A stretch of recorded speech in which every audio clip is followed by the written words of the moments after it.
விசுவாசத்தை வளர்த்துனதற்கு பிற்பாடு ஆட்டோமேட்டிக்கா அந்த இடத்துல அற்புதம் நடந்துச்சு. நான் நம்புறேன், ஒரு காரியத்தை குறிச்ச விசுவாசத்தை ஆண்டவர் உங்களுக்குள்ள வளர்த்துறாரா?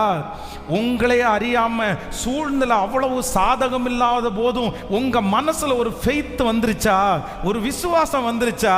நீங்க அந்த விசுவாசத்தை விடாதீங்க.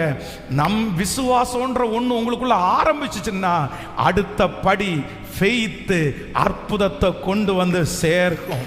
விசுவாசம், உங்க பிள்ளைய குறித்து நீங்க விசுவாசிக்கிறீங்கல்ல, அந்த விசுவாசம் சாதாரணமா வரல.